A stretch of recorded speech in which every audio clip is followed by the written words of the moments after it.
नमस्कार दोस्तों, मैं राजकुमार मौर्य प्रखर इंडिया यूट्यूब मंच पे आपका स्वागत है। 2024 का चुनाव आ गया है। 2024 के चुनाव में भारतीय जनता पार्टी बहुत ही मजबूत पार्टी है, इससे हम इनकार नहीं कर सकते।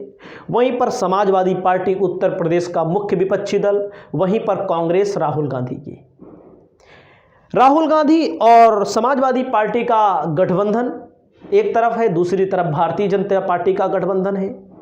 तो मैं आपको बताने वाला हूं ऐसी कौन सी लोकसभा सीटें हैं जहां पर एक अच्छी टक्कर होने जा रही है, जहां पर समाजवादी पार्टी प्लस में है, माइनस में नहीं है। कुछ लोग ये भी कह सकते हैं सिर्फ समाजवादी पार्टी को जितवा रहे हो, अपने तरफ से नहीं जितवा रहा हूं। आंकड़े हैं, कुछ आधार पे मैं बोल रहा हूं, ऐसे नहीं बोल रहा हूं मुंह जबानी आए बोलने लगे। आधार उसको आप चेक कर सकते हैं, गूगल पर डालकर चेक कर सकते हैं। मैं दावा करता हूं इन सीटों पर समाजवादी पार्टी कांग्रेस मजबूती से चुनाव लड़ने जा रही है। हो सकता है हमारी बात गलत भी साबित हो जाए, लेकिन आंकड़े जो कहते हैं उसमें सच्चाई होती है। बिना आंकड़ों की बात नहीं करते। मैं कहीं से चुरा के आंकड़ा नहीं लाया हूं, मैंने आंकड़ा निकाला है। आंकड़ों की मैं बात करता हूं। कुछ लोकसभा सीटें हैं जहां पर समाजवादी पार्टी ने विधानसभा चुनाव में भयंकर उपस्थिति अपनी दर्ज कराई थी। भले सरकार ना बनी हो, भले विधायक कम हो, लेकिन इस बात से आप इनकार नहीं कर सकते कि समाजवादी पार्टी 80 की 80 लोकसभा सीट हार जाएगी। इसका इनकार अगर कोई करता है तो उसको बोलते हैं अंधभक्त। अगर ये बात अगर कोई बोलता है कि समाजवादी पार्टी 80 की 80 जीत जाएगी तो उसको भी मैं बोलता हूं महा अंधभक्त। क्यों? क्योंकि कुछ आधार हैं, उन आधारों पर बात की जाती है। कुछ लोग वीडियो के नीचे कमेंट करते हैं 0, 2, ऐसा कभी नहीं होगा। आप लिख के रख लीजिए हमारी बात को। मैं आपको बताने जा रहा हूं पहली सीट अंबेडकर नगर, जहां से वर्तमान में विधायक हैं लालजी वर्मा बिरादरी की बाहुल्यता है, बाहुल्य क्षेत्र है वहां पर, ब्राह्मण बाहुल्य भी क्षेत्र है वहां पर। लेकिन जब 2022 का चुनाव हुआ तो 5 की 5 सीटों में बीजेपी एक सीट पर खाता नहीं खोल पाई है। अब कुछ लोग ये भी कहते हैं कि विधानसभा की तुलना लोकसभा से क्यों, तो वो लोग कमेंट कर दें जिन लोगों ने उत्तर प्रदेश में अखिलेश को वोट विधानसभा में दिया हो, दिल पे हाथ रख के, सर पे हाथ रख के कमेंट कर दें और लोकसभा में मोदी को देंगे, या लोकसभा में फिर सुन लीजिए हमारा सवाल। जो लोग विधानसभा में अखिलेश को वोट दिए हैं वो 2024 में मोदी को देंगे। हमारा ये मानना है कतई नहीं। एक आध परसेंट हो सकते हैं, एक आध लोग हो सकते हैं, परसेंट नहीं, एक आध लोग हो सकते हैं, क्योंकि जिनके मन में मोदी और योगी बसे हैं भगवान के रूप में, वो अखिलेश को वोट कतई नहीं दे सकते। और जिनके मन में अखिलेश बसे हैं, 2022 में चुनाव वोट दिया गया है और अखिलेश यादव हार गए हैं, वो मोदी और योगी को वोट नहीं देंगे। हाँ, एक चीज का असर है, जातिगत प्रत्याशी का असर हो सकता है, इस बात की हम गारंटी देते हैं। अब मैं बोलता हूं अंबेडकर नगर, एक सीट कम कर दीजिएगा 80 में। यादव परिवार की सीट नहीं गिनवा रहा हूं मैं आपको। बस्ती 5 विधानसभा सीटों में 1 पर भाजपा का कब्जा है, 4 पर समाजवादी गठबंधन का कब्जा है। चौधरी, वर्तमान में रामप्रसाद चौधरी यहां से प्रत्याशी बनाए गए हैं, 2019 में चुनाव लड़े हैं और इस सीट पर हारे हैं बहुत कम मार्जिन से। तो आप समझ सकते हैं, बहुजन समाज पार्टी में रहे हैं, कैबिनेट मंत्री हैं, और चौधरी मतलब पटेल समुदाय चौधरी लिखता है। उसके बाद आ जाइए, उसके बाद मैं आपको बताने वाला हूं गाजीपुर। ये अखिलेश यादव का गढ़ नहीं है, ये अखिलेश यादव का यादव परिवार नहीं है। यहां पर गाजीपुर 5 विधानसभा सीटों में बीजेपी एक भी विधानसभा सीट नहीं जीत पाई है। 2014 में लोकसभा चुनाव बीजेपी जीती थी बहुत कम मार्जिन से। अफजाल अंसारी अलग लड़ रहे थे, सुकन्या सिंह कुशवाहा, बाबू सिंह कुशवाहा की पत्नी अलग लड़ रही थी सपा से, भारतीय जनता पार्टी कितने वोटों से जीती थी? 30,000, 32, 35 ऐसे से होगा बस। बहुत भारी अंतर रही था 2014 में। 2019 में सीट चली जाती है। मैंने कितनी बताई मैंने आपको, से संख्या आप गिन सकते हैं। आगे आ जाइए। आगे मैं आपको बताने वाला हूं रामपुर लोकसभा, जहां पर वर्तमान में बीजेपी का कब्जा है, लेकिन भारतीय जनता पार्टी इस सीट को 2014-2019 में नहीं जीत पाई थी इस सीट को, आपको ये भी पता है।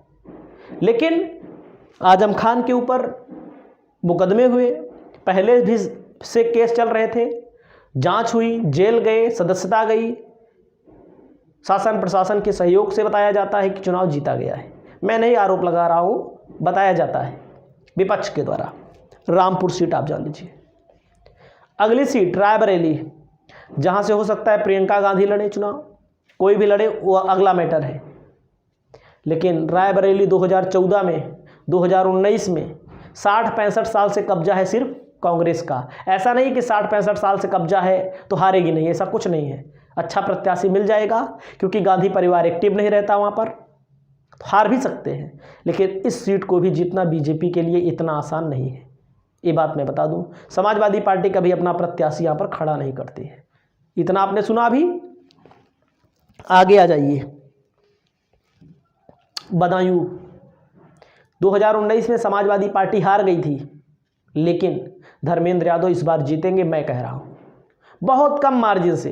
18,000 वोट बदायूं से संघमित्रा मौर्य जीती थी। और एक बात और मैं बता दूं, कोई भी सांसद बने, किसी भी पार्टी का सांसद बने, एंटी इनकम्बेंसी इतनी हाई होती है सांसदों के प्रति।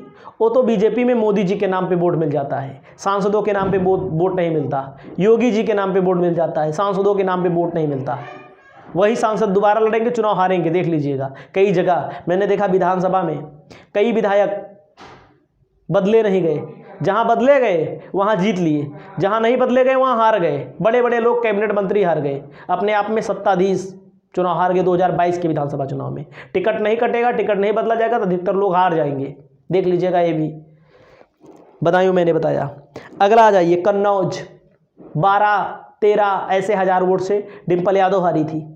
यादव परिवार का गढ़ रहा है, लेकिन हारी तो हारी, गढ़ काहे का। लेकिन 2024 के जब चुनाव में अखिलेश यादव इस सीट से लड़ेंगे तो समाजवादी पार्टी यहां पर फिर चुनाव जीतेगी। मैं उसके पक्ष की बात नहीं बोल रहा हूं, एक वीडियो में बीजेपी वालों के लिए भी लाऊंगा जो लोग ये कहते हैं कि उनका होल्ड कहां बहुत ज़्यादा है। अगली सीट मैं आपको दिखाने जा रहा हूं, आ जाइए फिरोजाबाद। अक्षय यादव चुनाव हारे हैं यहां पर 2019 में, 2014 में जीते थे। 2019 में केवल इसलिए हार गए, शिवपाल सिंह यादव वहां पर चुनाव लड़ गए थे। बीजेपी की लहर तो थी ही। लेकिन मैं आपको एक बात और बता दूं, जो लोग हो सकता है नाराज भी हो जाएं यादव लोग, कुछ लोगों के मस्तिष्क में यादवों के प्रति नफरत भरी गई है।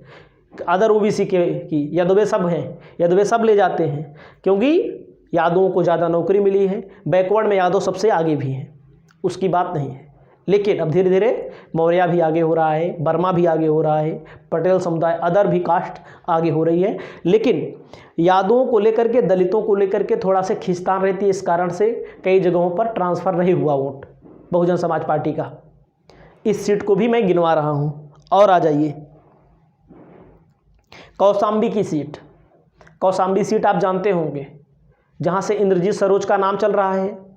कौशाम्बी लोकसभा सीट पे भाजपा का विधानसभा में कोई खाते नहीं खुला है। 2 सीटों पर तो भाजपा 3 नंबर की पार्टी है, जहाँ से राजा भैया लड़े हैं, विनोद सरोज लड़े हैं। भाजपा 2 नंबर की पार्टी नहीं, 3 नंबर की पार्टी है। 2019 में भी जीती थी ना, तो उसके पीछे केवल एक कारण था, 30-32 हज़ार वोट से, 35 हज़ार वोट से जीती थी चुनाव।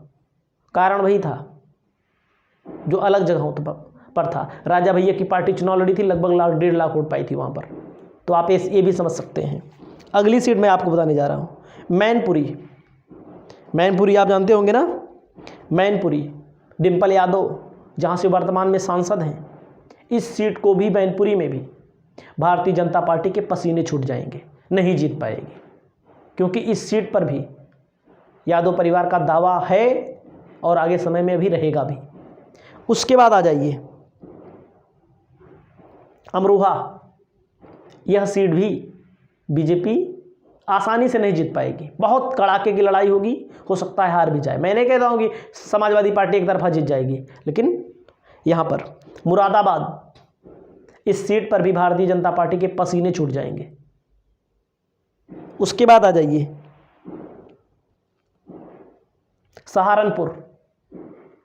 सहारनपुर, इस सीट पर भी भारतीय जनता पार्टी के पसीने छूट जाएंगे लड़ने में ही, क्योंकि इस बार जो कांग्रेस के साथ गठबंधन हुआ है समाजवादी पार्टी का, इस बार अगर बहुजन समाज पार्टी मुस्लिम प्रत्याशी अलग से खड़ा करती है तो मुस्लिमों का वोट नहीं जाएगा बहुजन समाज पार्टी के पक्ष में।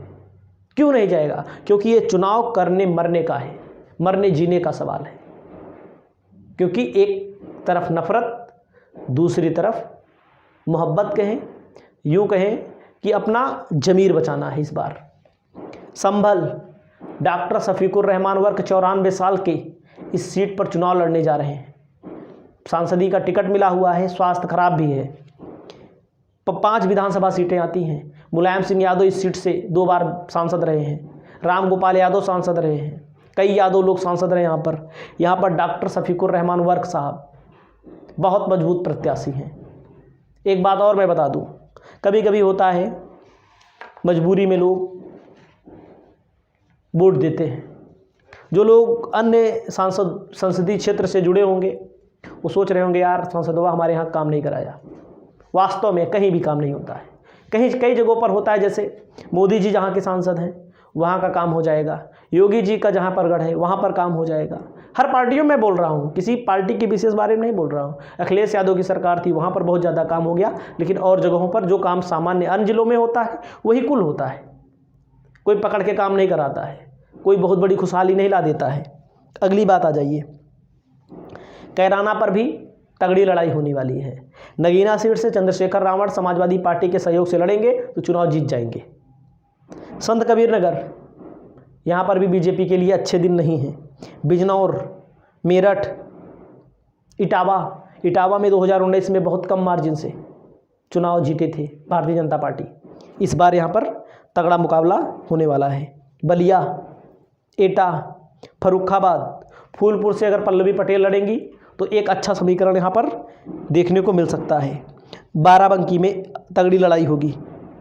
बाराबंकी में मैं देख रहा था कि समाजवादी पार्टी 2 सीटों पर शायद जीती है, भाजपा यहाँ पर 3 सीटों पर जीती है, लेकिन यहाँ पर जहाँ भी भाजपा जीती है या समाजवादी पार्टी जीती है बहुत कांटे की टक्कर रही है। इन सब आंकड़ों को मैं निकाल करके लाया हूँ और को मैं नहीं बता रहा हूँ कि बीजेपी हार रही है, समाजवादी पार्टी जीत रही है, क्योंकि कुछ तो हमसे छूट गए होंगे भी, क्योंकि आंकड़ा निकालना आसान बात नहीं होती। कुछ तो हमसे छूट गए होंगे अभी ना, कुछ पर बीजेपी भी अच्छी लड़ेगी, एक तरफा चुनाव जीतेगी, जैसे वाराणसी हो गया।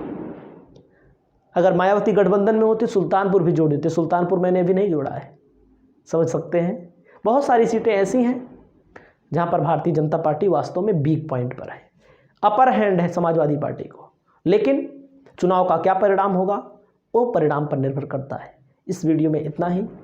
जय हिंद, जय भारत।